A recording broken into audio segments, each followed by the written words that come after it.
c'est que tout le monde puisse retrouver sa forme et sa santé.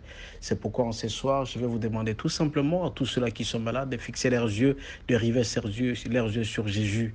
Mais bien aimé, à l'époque, si vous regardez très bien la Bible dans Genèse, on vous dira que Abraham est mort à l'âge de 175 ans et qu'il était heureux dans sa vie. Isaac est mort à l'âge de 180 ans et Jacob à l'âge de 130.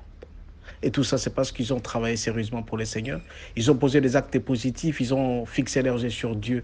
Nous aussi, puisque Jésus-Christ est mort sur la croix à cause de nous, je vais vous demander tout simplement à ceux-là qui souffrent de fixer leurs yeux sur Jésus, de se mettre sur la croix de Jésus pour que Jésus puisse penser à eux.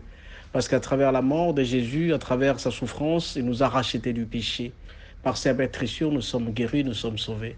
C'est pourquoi je demanderai à ceux-là qui sont malades de penser tout simplement au sang de Jésus qui nous a libérés davantage, afin que le Christ puisse les purifier et les guérir de tous ceux-là qui souffrent.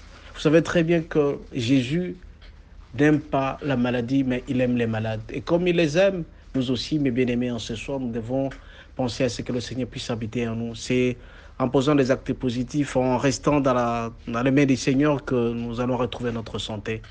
Pensons, ayons des pensées positives sur notre vie, ayons des pensées positives pour notre guérison et le Seigneur fera l'essentiel. Le premier pas, c'est nous qui les faisons à travers notre foi. C'est la foi de Jésus qui fera en sorte que nous puissions être guéris. Je l'ai toujours appelé, Dieu et Jésus sont les consommateurs, les rémunérateurs de la foi. Si vous avez la foi d'être guéri, vous serez guéri. C'est pourquoi en ce soir, nous allons, comme on l'a toujours fait, fixer les yeux sur Jésus en fixant la main sur la place où nous sommes en train de souffrir, sur là où nous sommes en train d'être malades. Et nous allons demander à ceux qui ne parviennent pas à localiser leur douleur de pouvoir poser leurs mains sur la poitrine, sur le cœur, afin qu'ils puissent retrouver leur santé. Nous allons prier carrément tout en fermant les yeux et à nous humilier. Il y a ceux-là qui peuvent prendre n'importe quelle position, ils peuvent s'agenouiller, ils peuvent rester sur les lits s'ils sont malades, ils peuvent lever leurs bras pour pouvoir demander à ce que le Seigneur puisse descendre la pensée de la guérison. Nous prions au nom de Jésus. Seigneur notre Dieu, regarde ceux-là qui sont malades, regarde ceux qui souffrent. Ils souffrent respectivement de la malaria, de la tuberculose et du Covid-19. Ils souffrent de maux de dents, maux de tête, toutes sortes de maladies, Seigneur Jésus. Toi, tu guéris les malades, tu ne cites pas la maladie, mais tu guéris tous ceux-là qui pensent à toi. Je demande à ce que, Seigneur, que tu puisses libérer leur corps de toutes sortes de souffrances, que tu les guérisses et que tu leur donnes la joie. Parce que, Seigneur, c'est toi qui donnes la joie, toi qui donnes la fidélité et la douceur. Je demande à ce qu'ils puissent retrouver la joie en étant guéris. Nous chassons au nom de Jésus cet esprit impur, le démon de maladie, les démons de maladie du cœur, les démons de maladie de l'estomac, tout ce qui n'est pas de toi, Seigneur Jésus, nous chassons.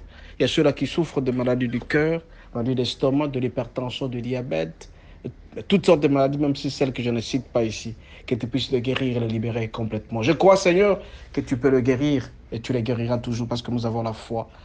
Ils posent leurs mains là où ils sont en train de souffrir, Jésus, que cette douleur, que cette souffrance puisse complètement disparaître au nom de Jésus.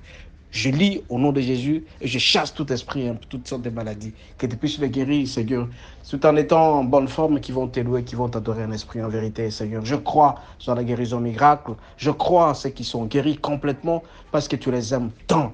Seigneur, que ne couvre pas le sang précieux et que demain matin, on va ces cas qui vont se réveiller, qui puissent te louer, toi le seul vrai Dieu. Je crois qu'ils sont guéris et je crois que demain matin, ils vont témoigner, ils témoigneront que Seigneur, que tu les as guéris. Je crois que tu es Dieu, tu es merveilleux et que la guérison sera certaine. Seigneur, toute personne qui vient auprès de toi, toute personne qui s'appuie sur toi, tu les guéris. Seigneur, à travers Psaume 91, tu dis que tu es notre protecteur. À travers Psaume 23, tu dis que toute personne qui te loue, qui t'adore, sera toujours heureux. Je crois en toi, Seigneur. Je crois au miracle. Je crois à leur guérison. Que tu puisses les guérir tous et que demain matin, qu'ils te louent et qu'ils t'adorent. Accorde-leur joie, accorde-leur la paix de pouvoir te servir et que l'Esprit Saint puisse les accompagner de tout ce qu'ils feront. Je t'ai ainsi prié au nom de Jésus. Amen. Amen. Bonne guérison, que le Seigneur vous garde. Commencez maintenant à louer le Seigneur. Louez l'Éternel parce que en le louant davantage, le Seigneur n'aime pas les gens qui se plaignent, mais il aime les gens qui les louent et qui l'adorent en esprit et en vérité. Louez-les. Dites au Seigneur merci parce qu'il nous a déjà guéris. Seigneur, merci, tu les as guéris. Seigneur, merci, tu les as guéris. Mais Seigneur, merci. Au nom de Jésus. Amen.